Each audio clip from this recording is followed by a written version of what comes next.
नमस्कार, बहुत स्वागत, अभिनंदन आपका 12 बजे 12 खबर में। मैं हूं आपके साथ राहुल सौमित्र और आप जुड़ चुके हैं। उत्तर प्रदेश में डंके की चोट पर पत्रकारिता करने वाले news channel IBC 24 Uttar Pradesh के साथ मेरा नाम राहुल सौमित्र है। ये वक्त है 12 बजे की 12 खबरों से आपको अपडेट करने का। तो सवाल यह है कि उत्तर प्रदेश के मुख्यमंत्री योगी आदित्यनाथ ने एक बड़ा ऐलान किया है। वो ऐलान है क्या? 50,000 छात्राओं को स्कूटी दी जाएगी। इसके लिए बाकायदा बजट आवंटित भी कर दिया गया है और 80% से ऊपर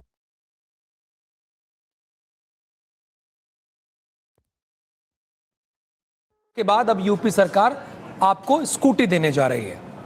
ये एक प्रमुख खबर थी, मैंने बता दी। अब धीरे धीरे हमारे संवाददाता आपको अपने जिले की, अपने शहर की प्रमुख और बड़ी खबरों से अपडेट करेंगे।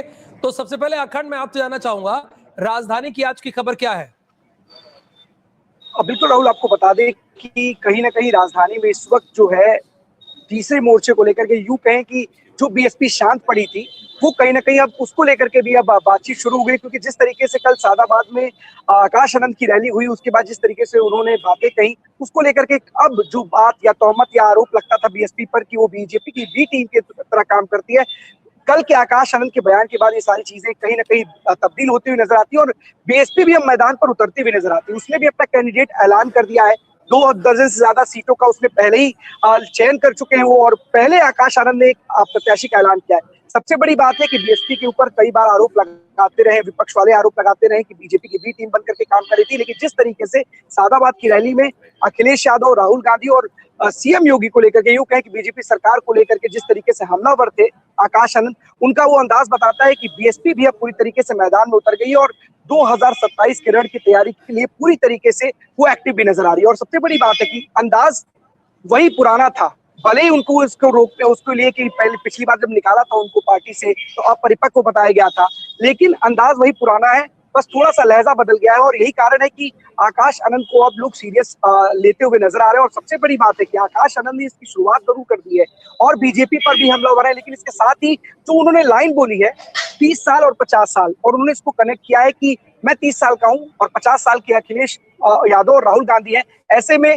मैं उनको अंकल नहीं कहूं तो और क्या कहूं। तो सबसे बड़ी बात है कि जो इस वक्त युवाओं को लेकर के, जेनजीज को लेकर के एक राजनीति देखने को मिल रही है, उसकी कल भाषण से शुरुआत कर दी है और कहीं ना कहीं अपने आप को सबसे युवा उम्मीदवार के तौर पर उन्होंने प्रेजेंट किया है। क्योंकि अब तक 2 युवा जोड़ी की बात होती थी, 2 लड़कों की बात होती थी, लेकिन जिस तरीके से बीएसपी के नेशनल कोऑर्डिनेटर आकाश आनंद ने कहा है कि 2 युवा लड़के नहीं बल्कि अब वो अंकल है, 50 साल उनकी करीब उनकी एज है, ऐसे में 30 साल का मैं हूं तो मैं 30 साल का हूं तो मैं उनको अंकल नहीं तो और क्या कहूं। तो ऐसे में अब एक नई राजनीति की शुरुआत हो चुकी है, क्योंकि जो अब तक 2 लड़के 2 युवाओं की बात होती थी, ऐसे में आकाश आनंद ने एक नई बहस छेड़ दी है ये कहकर कि वो अंकल है। जी राहुल। बिल्कुल। और 14 वर्ष का वनवास किसको हुआ था, अखंड बताइए? श्री राम 14 वर्ष का वनवास है हुआ था ना। ये हो सकता है ये लोग ये भी कहते हैं कि 2012 में आखिरी में बसपा की सरकार थी, फिर सपा की सरकार आई, तो इनका भी 14 साल हो गया, तो हुकार तो भर रहे हैं। और अभी आकाश आनंद को बड़ी जिम्मेदारी दी गई, 2024 में जिम्मेदारी से हटाया गया था। यानी जेनजीज को जोड़ने की राजनीति हो रही। क्या हर दल जेनजीज को लुभाने की कोशिश कर रहा है?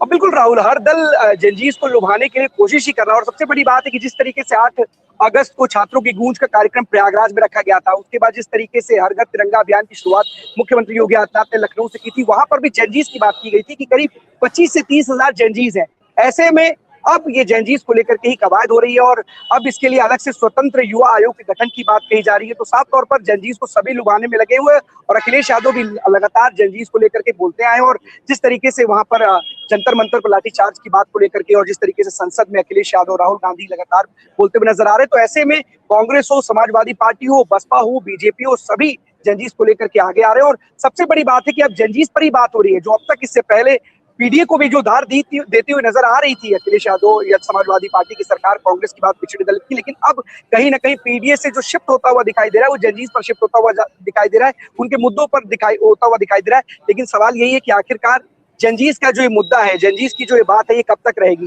क्या 2027 के चुनाव से पहले जंजीस आधारित ही सारी चीजें तय होंगी? क्योंकि तमाम चीजें हैं, क्योंकि कल एक और लखनऊ में एक बड़ा कहीं ना कहीं एक ऐलान किया है, एक मोर्चा एक नया बना और 12 तारीख से प्रदेश व्यापी आंदोलन की बात कही है, युवाओं की बात को लेकर के। तो अब ऐसे में जंजीस को ही आधार बना करके, चाहे वो कांग्रेस हो, समाजवादी पार्टी हो, बसपा हो, ये सारे लोग सरकार को घेरने का काम कर रहे हैं। लेकिन इसके साथ ही सरकार ने भी तैयारी पूरी कर ली है और वो भी चूंकि इसके बड़ा साथ ही जंजीस को लेकर वोट के बैंक मैदान है में ना, उतरते हुए नजर आ रही है। जी अखंड इनका जी राहुल। बहुत बड़ा वोट बैंक है और ये जिस करवट बैठ गए ना, ये बसपा के साथ अगर बैठ गए तो भी बसपा भी सरकार बनाने की स्थिति में आ सकती है।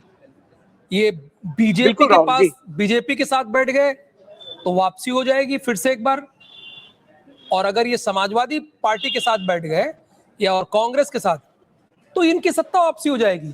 और अच्छी बात है, उत्तर प्रदेश की राजनीति में अब जेनजी की बात हो रही है, सवर्ण, पिछड़ा, अति पिछड़ा, दलित, इन सब को छोड़कर अगर इस जनरेशन की बात की जा रही है तो ये बहुत अच्छी बात है। बहुत धन्यवाद बिल्कुल अखंड राहुल, प्रताप भाई सबसे इस बड़ी पूरी बात है जानकारी कि के लिए आपका। जी जी हाँ बोलिए बोलिए बोलिए जी। प्लीज। ये कह रहे थे कि 15% के करीब वोट बैंक है इन युवाओं के। ऐसे में अगर 3 से 4% का भी शिफ्ट होता है ना, तो किसी की भी सरकार डगमगा सकती है और किसी की भी सरकार बन सकती है। अगर ये वोट बैंक शिफ्ट होते हैं तो सरकार जा भी सकती है, लेकिन अगर ये वोट बैंक मजबूती के साथ बीजेपी के साथ खड़े होते हैं तो सरकार बन भी सकती है। इसीलिए जंजीस को कोई भी किनारे नहीं कर रहा। अब उनके मुद्दों पर ही बात हो रही है, चाहे वो सरकार बात करे चाहे विपक्ष बात करे। जी हाँ अभी भाई बसपा तो शून्य बटे सन्नाटा है, शून्य बटे सन्नाटा ये लोकसभा में है एक सांसद, एक भी नहीं है, शून्य है। विधानसभा में शून्य बटे सन्नाटा है क्या एक भी सदस्य? बताइए आप, एक भी सदस्य नहीं अब है। उमाशंकर सिंह जीते नहीं, उमाशंकर जी थे, बिल्कुल अभी वो भी नहीं उनका रह गए। निधन हो गया, जी वो अपने दम पे जीते जी थे यार, वो अपने दम पे जीते थे। बिल्कुल आप वो कद्दावर नेता हैं उमाशंकर सिंह जी, वो अपने दम पे ही जीते थे। वो तब जाके मायावती फ्रंट पर आई, उन्होंने कहा कि उनके परिवार के लिए भविष्य में राजनीति अगर वो आना चाहते हैं तो खुले हैं, दरवाजे खुले हैं। वो अपने दम पे। विधानसभा में शून्य बटे सन्नाटा, आप आ जाइए विधान परिषद में, है क्या? वहां भी तो शून्य बटे सन्नाटा ही तो है स्थिति, वहां भी शून्य बटे सन्नाटा है। आप आ जाइए राज्यसभा में, शून्य बटे सन्नाटा। तो बसपा की राजनीति जो है उत्तर प्रदेश में वो टोटल खत्म हो गई है और ये आखिरी प्रयास है और इसीलिए पूरी कोशिश की जा रही है अपने कोर वोट बैंक से हट के भी जेनजी को साधा जा रहा है। वरना आकाश आनंद को तो किनारे लगा दिया गया था, याद है ना आपको अखंड, जब किनारे लगाया गया था तो। बिल्कुल जी जी बिल्कुल। थैंक यू सो मच पूरी जानकारी के लिए। ले आइए आदर्श गुप्ता को हमारे साथ स्क्रीन पर, जितेंद्र को लेकर आइए बस्ती से और सुशील कुमार को लेकर आइए सीएम सिटी से, हमारे साथ जुड़े हुए हैं। तो इन तीनों संवाददाताओं से बातचीत की जाएगी। क्या खबर है सीएम सिटी से? देखिए राहुल, आज की अगर बात करें तो गोरखपुर में आज मुख्यमंत्री आज भी हैं और आज भी उन्होंने करोड़ों की सौगात दी है। ग्रीन सिटी कॉलोनी के साथ ही एक ऐसे 2 लेन जो है सड़क का चौड़ीकरण का उन्होंने जो है एक सौगात दिया है, जो अब लखनऊ जाने के लिए लोगों का आवागमन रास्ता है वो पूरी तरह से सुदृढ़ हो गया है। और जहां 1.5 घंटे लगते थे शहर से होके जाने में, अब महज 15 मिनट में वो लखनऊ के हाईवे पर पहुंच जाएंगे। तो बड़ी सौगात यहाँ के लोगों को मुख्यमंत्री योगी आदित्यनाथ ने दी है।